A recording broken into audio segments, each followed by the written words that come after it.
vous avez des journalistes qui se battent pour leur indépendance et qu'il faut mieux pour essayer de faire leur travail en toute indépendance. Maintenant, d'où vient le sentiment que les médias ne sont pas indépendants? Ça vient de la structure actionnariale.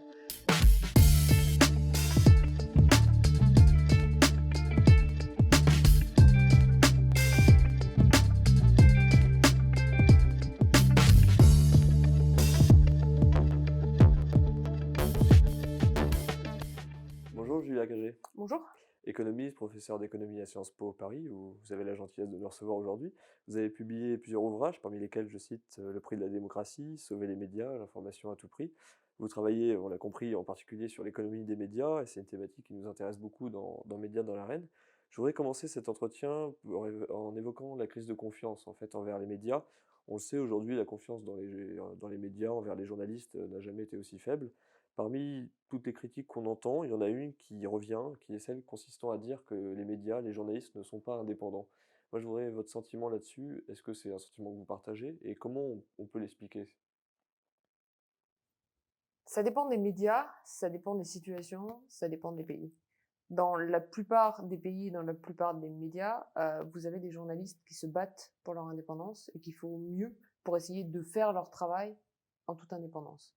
Maintenant, d'où vient le sentiment que les médias ne sont pas indépendants? Ça vient de la structure actionnariale des médias un peu partout dans le monde et avec notamment un phénomène qui s'est accéléré à partir du milieu fin des années 2000, début des années 2010, c'est-à-dire le rachat d'un certain nombre de grands titres de presse historiques par des acteurs qui sont extérieurs au secteur des médias, ça veut dire des acteurs qui tirent l'essentiel de leurs revenus d'autres activités. Aux Les États-Unis, fameux multimilliardaires qui voilà. s'achètent un joujou Aux médiatique. États-Unis, on a vu Jeff Bezos qui s'est acheté le Washington Post. En France, on a vu le trio BNP, Berger et Pigas qui a racheté Le Monde. Vous avez Patrick Drahi qui a racheté Libération, qui a racheté BFM TV, qui a racheté RMC. Voilà, vous avez énormément d'exemples de ces acteurs qui rentrent dans le secteur des médias et dont on peut interroger les motivations et qui posent deux problèmes en termes d'indépendance des journalistes.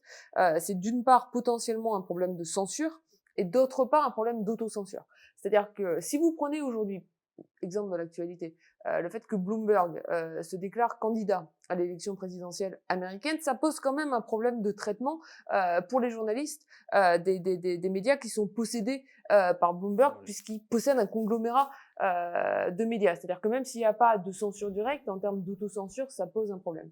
Ensuite, est-ce que ça veut dire que Le Monde, Libération sont des journaux qui ont perdu entièrement leur indépendance? Ça veut dire que les journalistes doivent s'assurer des conditions de leur indépendance.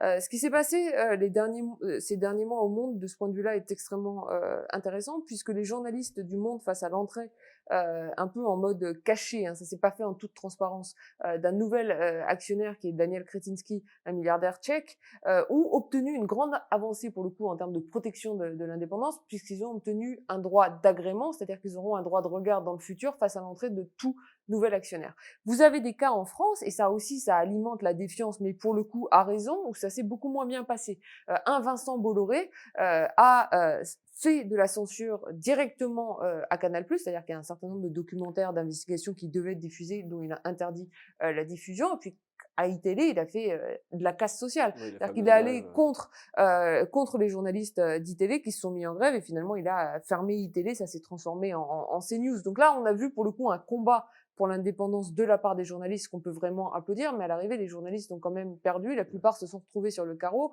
et aujourd'hui, les conditions de travail à CNews sont extrêmement problématiques. On voit que le sujet est dans l'air, il n'est pas dans l'air pour rien, il y a des raisons pour lesquelles il y a de la méfiance, mais moi, mon approche de cette question, c'est plutôt de dire qu'il faudrait que les citoyens fassent en sorte que les journalistes puissent travailler dans des conditions de pleine indépendance, plutôt que de mettre en doute systématiquement la qualité du travail des journalistes, qui pour la plupart, moi je connais très peu, ça existe, hein, mais je connais très peu de journalistes qui se vantent ou se plaisent à être à la botte de leur actionnaire. La plupart des journalistes que je connais, ils essaient de faire leur travail au mieux, et malgré parfois justement des freins à leur liberté d'enquêter. Alors justement, est-ce que le pluralisme tel que nous le connaissons en France, à l'heure actuelle, ne permet pas finalement de contrer un petit peu ce problème, lié aux médias qui appartiennent aux milliardaires? Par exemple, un Libération qui ne sortira pas un article, on peut se dire que Le Figaro le sortira et inversement. Est-ce que finalement le pluralisme comme on le connaît, n'est pas le meilleur rempart? Bah, le pluralisme, c'est nécessaire à la démocratie et c'est nécessaire au bon fonctionnement du secteur des médias. Il faut que toute la diversité des opinions politiques puisse s'exprimer. Ensuite, est-ce que c'est un rempart au fait qu'on puisse avoir de la censure? Non. Si vous avez un article à tout hasard sur Dassault, par exemple, À tout euh, hasard. qui n'est pas repris, qui n'est pas couvert dans le Figaro. Ou si vous avez un article à tout hasard sur Bernard Arnault, qui n'est pas repris et qui n'est pas couvert dans Les Échos et le Parisien. Est-ce que c'est suffisant que cette information soit traitée dans Libération? Non. Pourquoi? Parce que si vous prenez les habitudes de consommation des Français et que vous étudiez, ça a été très bien étudié, vous avez des matrices de consommation, donc vous allez prendre un Français avec telle caractéristique, qu'est-ce qu'il consomme en moyenne? En général, le lecteur du Figaro ne lit pas Libération. Il va pas lire l'Humanité. Et le lecteur de l'Humanité, d'ailleurs, en général, ne lit pas les Échos. Donc c'est pas parce qu'une information va être traitée par un autre média, malgré le fait que l'information se propage très vite sur Internet, que cette information finalement va être vue par une partie des citoyens. Donc le pluralisme est nécessaire, mais ça ne veut pas dire que le pluralisme est une solution ou un rempart au risque associé à la censure en fait dans un certain nombre de médias. Alors, tout à l'heure, vous évoquiez justement le rôle des citoyens. Dans votre premier livre, vous mentionnez le nouveau modèle de gouvernance et de financement des médias. Est-ce que vous pouvez rappeler exactement ce que c'est? Alors dans Sauver les médias, moi j'ai proposé un nouveau modèle pour garantir des médias indépendants et démocratiques en termes de gouvernance que j'ai appelé la société de médias à but non lucratif. Ça a deux dimensions essentielles. La première, c'est à but non lucratif. Il y a un point que je fais très fortement dans Sauver les médias qui peut paraître comme une évidence, mais qui en fait est assez dur à imposer dans le débat public, c'est que les médias produisent un bien public qui est l'information. Et de ce point de vue-là, en fait, c'est assez difficile de vouloir à la fois maximiser les profits et maximiser la qualité de l'information. Ce que je dis pas, c'est, je dis pas qu'il faut des médias non commerciaux. Moi, je trouve ça bien de vendre l'information aux citoyens. Mais il faut que ces médias commerciaux soient à but non lucratif, c'est-à-dire en fait un statut de fondation, afin de vouloir maximiser la qualité de l'information. Et s'ils font des bénéfices, des profits, c'est une très bonne chose, mais ces profits doivent être réinvestis finalement dans la production de cette information de qualité. Le deuxième point que je dis, c'est qu'il y a un risque aujourd'hui qui est celui qu'on mentionnait tout à l'heure, associé à l'entrée de nouveaux actionnaires milliardaires. Et de ce point de vue-là, la fondation, c'est pas la solution à tout. Si on prend le cas de Jeff Bezos et du Washington Post, il y a absolument aucune différence en termes d'indépendance des journalistes. Dans une situation où Jeff Bezos, comme aujourd'hui, est actionnaire à titre individuel du Washington Post, et une situation où il aurait créé la fondation Bezos pour les médias, avec une gouvernance de la fondation qui lui appartiendrait entièrement. Et donc, ce que je dis, c'est au-delà de la fondation, il faut une gouvernance démocratique des médias avec des droits de vote, d'une part pour une pluralité de petits actionnaires donateurs, d'autre part des droits de vote pour les journalistes et enfin des droits de vote pour les lecteurs. Et je pense qu'en faisant participer les lecteurs à la gouvernance des médias, c'est aussi comme ça qu'on renoue un lien de confiance entre les journalistes, les médias et leur Et les lectorat. citoyens.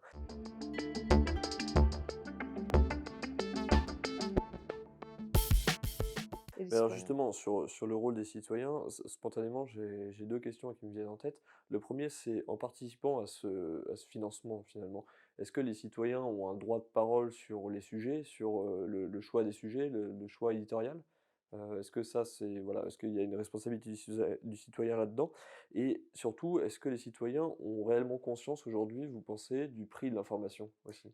Alors, bah, c'est 2 questions très Ouais, ouais. différentes. Sur la première question, et il s'agit pas voilà, encore une fois, hein, quand vous avez une structure d'actionnariat d'un média, ensuite il faut quand même une rédaction, qui soit une rédaction qui Mmh. est indépendante. Donc il s'agit pas d'avoir pas plus que vous voudriez aujourd'hui, des publicitaires, qui puissent réagir à chacun des Bien sûr. articles et retirer leurs annonces. Vous pouvez pas non plus vouloir un chantage, des lecteurs, des citoyens qui puissent à chaque article, finalement faire preuve de censure, menacer de s'en aller et cetera. L'idée c'est pas ça, c'est d'avoir un board, donc une gouvernance du média qui implique les citoyens. Un conseil d'administration d'un média, ça se réunit pas tous les jours, ça se réunit 3, 4 fois par an, ça dépend. Parfois c'est un conseil d'administration, d'autres fois c'est un conseil de surveillance, et ça prend des grandes décisions stratégiques en termes d'investissement, en termes de oui nomination du directeur de la rédaction, etc. Mais voilà, c'est pas une intervention directe. C'est pas, on veut pas permettre aux citoyens de faire ce qu'on ne veut pas qu'un actionnaire fasse, passer un coup de fil tous les jours pour se plaindre de tel ou tel article.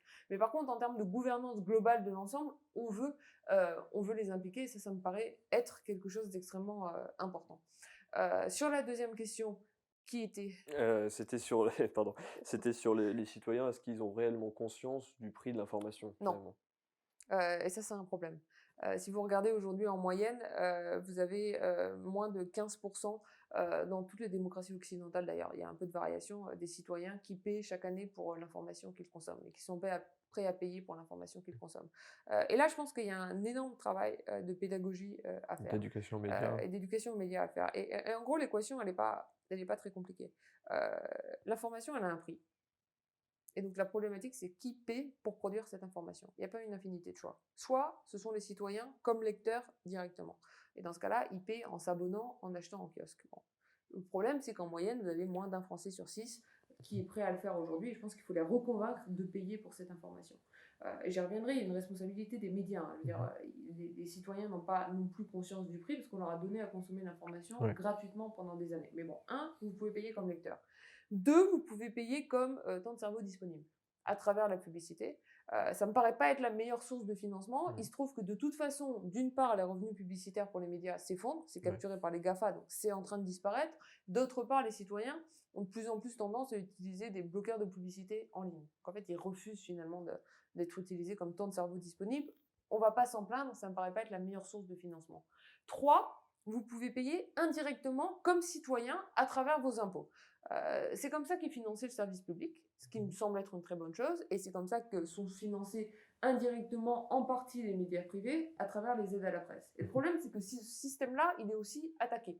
On a un gouvernement aujourd'hui en France qui a décidé de couper les recettes du service public de l'information, ce qui me paraît extrêmement problématique, notamment en ces temps de crise privée, enfin de crise du secteur privé des médias. Et puis d'autre part, si vous faites des sondages aujourd'hui, du fait de la méfiance qu'on mentionnait, en moyenne, les citoyens, si vous leur dites est-ce qu'il faut plus ou moins d'aide à la presse, ils vont plutôt vous dire moins que plus. Bon, alors vous payez pas directement comme lecteur, vous payez pas comme temps de cerveau disponible, vous payez pas comme citoyen, vous continuez à consommer de l'info. Du coup, il faut vous poser la question qui est prêt à produire de l'information qui ne lui rapportera rien. Et c'est là où on en revient à la problématique au départ de l'actionnariat et du fait d'avoir des actionnaires étrangers au secteur des médias qui potentiellement sont prêts à perdre de l'argent pour Et eux produire le de font pour l'info. se faire un nom, j'imagine, pour leur intérêt Alors, personnel. soit ça peut être pour des raisons politiques, c'est-à-dire en essayant d'avoir de l'influence politique et du poids, soit ça peut être pour une raison de prestige. Voilà, ça peut être une danseuse, ça peut être un outil d'influence. Il y a énormément de motivations différentes. Et ça, je pense qu'on ne l'a pas assez dit aux citoyens. C'est-à-dire, si c'est pas vous qui payez, c'est quelqu'un d'autre. S'il se trouve que vous n'avez pas confiance dans les médias parce que vous avez Bolloré actionnaire, ah oui, mais dans ce cas-là, payez pour l'information, de fait qu'on puisse produire une information de qualité sans faire appel à un Vincent Bolloré. Et là, il y a un énorme travail de pédagogie à faire, mais malheureusement, c'est pas... Qui a été enclenché ces dernières années par les qui a médias. enclenché un peu ces dernières années avec le retour au paywall, le retour au mur payant, mais qui est quand même quelque chose dont on paie le fruit de 20 années de mauvais choix stratégiques des médias qui ont fait, au tournant des années 2000, le choix de mettre toute leur information gratuitement sur Internet en pensant la monétiser avec les revenus publicitaires. Manque de bol. Les revenus publicitaires n'ont pas été au rendez-vous, donc ils n'ont plus eu de revenus. Les gens ne s'abonnaient plus puisque c'était gratuit. Et puis si vous donnez un truc pendant 10 ans gratuitement aux gens, ensuite les C'est convaincre dur de que les ça a pris, déshabituer. c'est pas évident. Et encore, on peut dire que pour les vieilles générations qui avaient une sorte d'habitude d'acheter des médias, ils peuvent revenir. Mais pour les gens qui ont, mes étudiants à moi, qui ont entre, je sais pas, 18 et 25 ans aujourd'hui, allez les convaincre de payer alors qu'ils ont toujours consommé gratuitement sans voler. C'est même pas comme la Ouais, bien sûr. musique ou les films, le cinéma, voilà, vous faites du streaming. Bon, il y a un côté illégal, donc on peut essayer de On le faire une sait, leçon de morale. on le Mais fait, là, mais on le sait. ils l'ont fait de manière Mm. légale. On leur donnait gratuitement, maintenant on leur dit, bah non, en fait, c'est pas gratuit. Bon, bah, ça prend du temps. Ça prend du temps. En septembre 2019, Mediapart a annoncé avoir adopté le statut de fonds de dotation. Donc pour expliquer rapidement, pour revenir là-dessus, c'est tous les actionnaires qui cèdent leur participation à une fondation à but non lucratif qui protège le capital du site d'information à terme. Est-ce que pour vous c'est un bon début? Ah C'est oui, un bon exemple? pour moi, c'est un modèle qui est relativement proche en termes de structure capitalistique de ce que je propose avec la société de médias à but non lucratif. Juste un point technique, pourquoi c'est un fonds de dotation et pas une fondation? Parce que la fondation, c'est un statut extrêmement complexe en droit français qui implique notamment un décret en Conseil des ministres, qui implique un représentant du gouvernement au conseil d'administration. C'est ça qui empêche un peu en France depuis des années les médias de devenir des fondations, enfin ceux qui souhaiteraient le devenir. Pourquoi un fonds de dotation, ça n'a pas été fait plus tôt? Parce qu'en fait, la loi française sur les fonds de dotation qui a été mise en œuvre en 2007 ouvre pas cette possibilité aux médias. Il y a eu un décret fiscal, il y a eu un rescrit fiscal pour le permettre à ce fonds pour la presse libre qu'a créé Mediapart. Je pense que ce qu'il faudrait faire, c'est ouvrir plus généralement le statut de fonds de dotation aux médias. Mais bon, Mediapart s'est engouffré dans la brèche et c'était une excellente chose. Pourquoi c'est bien d'avoir ce fonds de dotation, cette fondation? Parce qu'en fait, ça rend le capital immuable. Vous ne pouvez pas vendre le capital d'une fondation ou d'un fonds de dotation. Donc, vous n'avez plus aucun actionnaire extérieur qui peut aujourd'hui arriver et racheter Mediapart. Mediapart à vendre, ce qui veut dire que ad vitam aeternum aujourd'hui, l'indépendance des journalistes de Mediapart est protégée. Est assuré.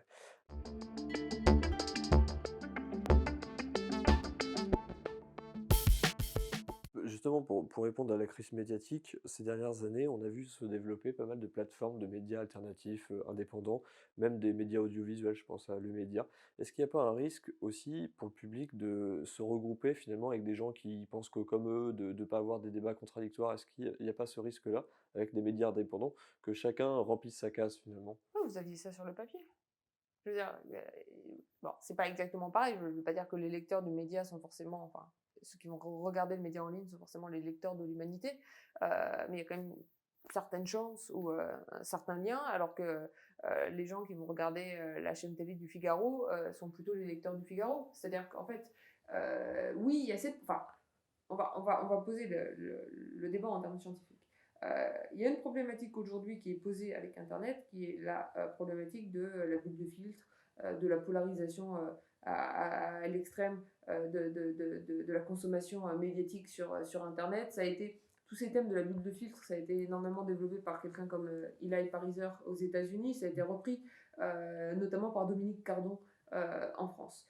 Et en fait, cette idée, c'est est-ce qu'il y a beaucoup de ségrégation en ligne et est-ce qu'il y a plus de ségrégation en ligne que finalement hors ligne, dans la consommation médiatique hors d'Internet. Et c'est une problématique qui est relativement compliquée parce que au-delà de la manière dont on consomme des médias, il y a comment finalement on rentre sur les sites Internet et le fait que ça soit fait par Facebook notamment, c'est ça qu'on appelle la bulle de filtre, c'est-à-dire qu'en fait on pense consommer des informations de manière aléatoire, mais le flux de news qui nous est donné à consommer est surdéterminé par nos consommations précédentes et par le cercle de nos amis. Bon. Il y a quelques études médiatiques sur ces questions-là qui montrent qu'en fait, il n'y a pas beaucoup plus de ségrégation en ligne que dans le monde avant Internet. Pourquoi? Parce qu'en fait, si vous prenez la plupart des consommateurs, ils rentrent encore en termes de consommation de médias, soit par Google News, soit par Yahoo News, c'est-à-dire par des agrégateurs qui ont tendance à monter en premier les sites et les articles qui ont reçu le plus de clics. Donc en fait, c'est plutôt les médias généralistes de grand public, en fait, ceux que vous connaissez pour les consommer avant l'arrivée d'Internet, comme Le Monde, Le Figaro, France Télévisions, etc., qui vont bénéficier de plus d'audience. Ça ne veut pas dire qu'il n'y a pas une queue de la distribution, c'est-à-dire qu'il y a une espèce de queue de comète avec une petite partie de la population qui va complètement se ségréger idéologiquement et consommer de l'information de manière beaucoup plus fortement idéologique qu'avant, que ce soit à droite ou à gauche, mais c'est complètement minoritaire par rapport au comportement de consommation qu'on observe aujourd'hui. Alors, je voudrais conclure cette interview, si vous me permettez, par une dernière question, peut-être un peu plus personnelle.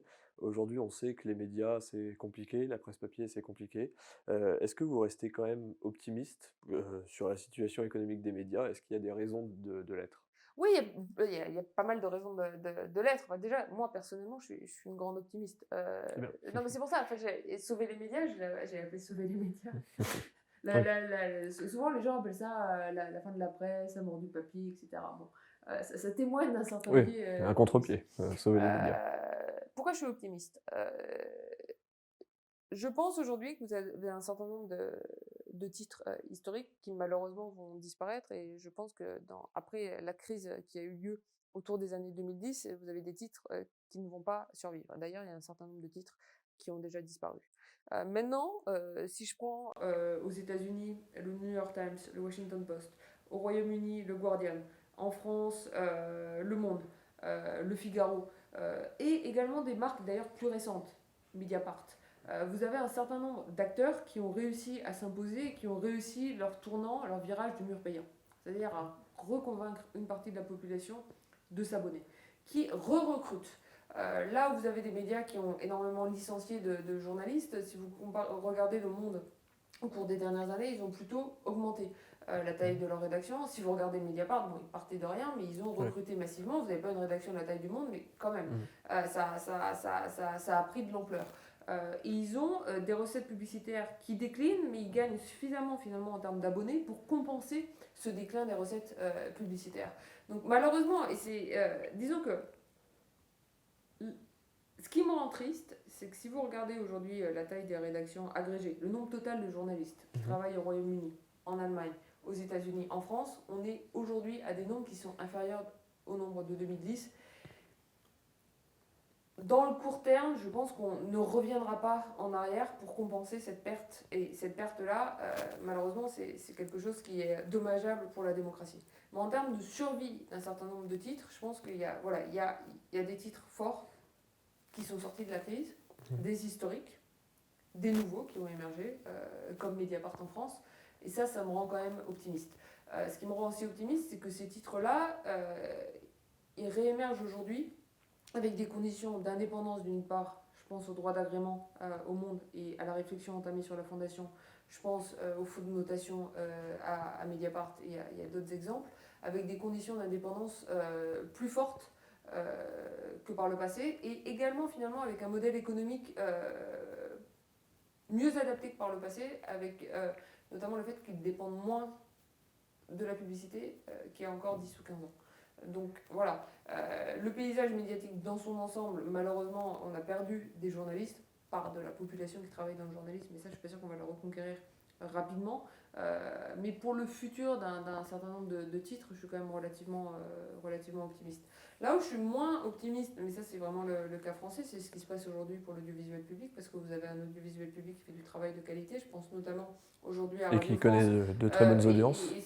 Exactement, c'est-à-dire que pour le coup, si vous regardez en moyenne, la confiance dans la radio, ça a toujours été plus élevé que dans les autres médias, et ça c'est en partie en France dû au succès de l'audiovisuel public. Vous avez des audiences excellentes, vous avez une confiance qui est plus élevée, et vous avez un gouvernement qui décide de couper dans la voilure de manière complètement incompréhensible, parce que pour le coup, vous ne pouvez pas dire il faut baisser les coûts par rapport aux recettes. Les recettes, elles ne sont pas financières, elles sont intangibles. Et ça m'inquiète un peu plus, parce que pour le coup, là, il n'y a pas de logique de marché. Il y a une logique politique, et je pense qu'il faut se battre aujourd'hui aussi pour la défense de cet audiovisuel public de qualité. Ben, ce sera le mot de la fin. Merci beaucoup, Julia Cagé. Merci d'avoir répondu à la question.